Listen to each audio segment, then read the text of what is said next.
नमस्कार दोस्तों, नमः शिवाय। जीवन ज्योति चैनल में आप सभी का हार्दिक स्वागत करती हूँ। दोस्तों, आज की वीडियो में आइए जान लेते हैं भाई दूज के विषय में। भाई दूज के विषय में सभी जानकारी इस वीडियो में आपको मिलने वाली है। किस दिन ये त्योहार मनाना उचित होगा, क्योंकि इस वर्ष 2023 में भाई दूज को लेकर दुविधा की स्थिति बनी हुई है। 14 नवंबर या 15 नवंबर दोनों दिन में से किस दिन हम भाई दूज के पर्व को मनाएं।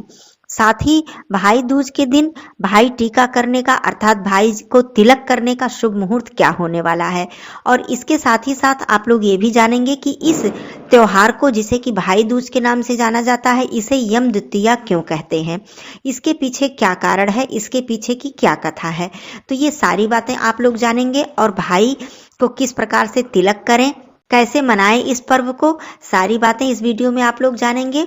तो आइए समझ लेते हैं सबसे पहले कि भाई दूज का पर्व किस दिन मनाया जाएगा। दोस्तों, भाई दूज का पर्व इस वर्ष 15 नवंबर दिन बुधवार को मनाना उचित होगा, क्योंकि इसी दिन उदया तिथि की द्वितीया है। कार्तिक मास शुक्ल पक्ष की द्वितीया तिथि को हम भाई दूज का पर्व मनाते हैं।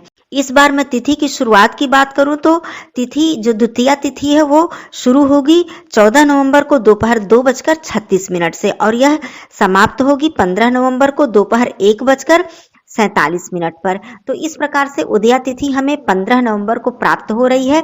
तो 15 नवंबर को ही ये पर्व मनाना उचित होगा। और भाई को तिलक करने का जो शुभ मुहूर्त है वो 15 नवंबर को सुबह पहला मुहूर्त है 6:44 से लेकर 9:24 तक, और दूसरा शुभ मुहूर्त है 10:40 से लेकर दोपहर 12 बजे तक। तो दो शुभ मुहूर्त भी हमें प्राप्त हो रहे हैं, इसलिए 15 नवंबर को सुबह के समय यह पर्व मनाएं और बहनें अपने भाई को तिलक करें।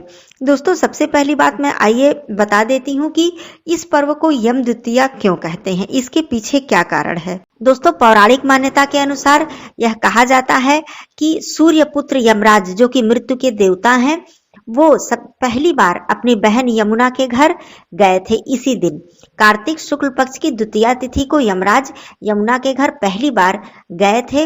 यमुना के बहुत आग्रह करने पर कि भाई आप मेरे घर नहीं आते हैं, सभी भाई अपने बहनों के घर जाते हैं।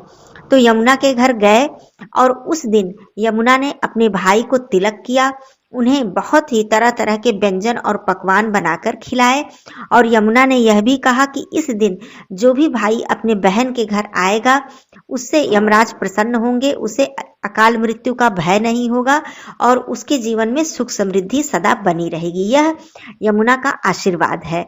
तो इस प्रकार से इस पर्व का महत्व और भी अधिक बढ़ जाता है। साथ ही मैं ये भी बता दूं कि इस पर्व में भाई अपने बहन के घर जाते हैं, बहन अपने भाई के घर नहीं आती हैं। तो यह भी एक मुख्य बात है इस पर्व की। जैसे कि रक्षाबंधन है तो रक्षाबंधन में बहनें भी भाई के घर जाती हैं और भाई भी बहनों के घर आते हैं, लेकिन इस पर्व में भाई अपने बहनों के घर जाते हैं और बहन उनके माथे पर शुभ मुहूर्त में उनके माथे पर तिलक करती हैं और उन्हें तरह तरह के व्यंजन बनाकर खिलाती हैं, जिसमें कि मिठाई मुख्य होता है, क्योंकि किसी भी शुभ मुहूर्त में, किसी भी पर्व में हम मुंह मीठा अवश्य कराते हैं।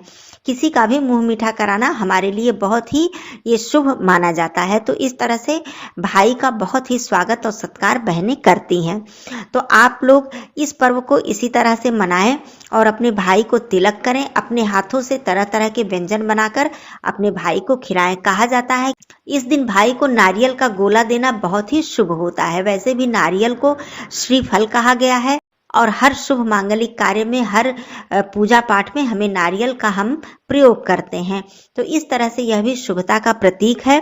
तो इस दिन बहनें अपने भाई को नारियल का गोला भेंट करती हैं, उपहार स्वरूप देती हैं, और भाई भी अपने बहन को इस दिन उपहार देते हैं, जो भी जिसके सामर्थ्य हो। इसमें कोई ऐसी बात नहीं है कि बहुत बड़ा ही उपहार देना चाहिए, ये तो सिर्फ प्रेम और श्रद्धा की बात है। तो इस तरह से ये पर्व हमें मनाना चाहिए। तो आप सभी लोगों ने इस वीडियो में यह जाना कि 15 नवंबर को ही यह पर्व मनाना उचित होगा, क्योंकि 15 नवंबर को ही हमें उदया तिथि प्राप्त हो रही है। तो इस तरह से आप लोग भाई बहन के पर्व को मनाएं। आप सभी लोगों को भाई दूज की हार्दिक शुभकामनाएं। फिर मिलती हूँ अगले वीडियो में, तब तक के लिए धन्यवाद। नमः शिवाय। हर हर महादेव।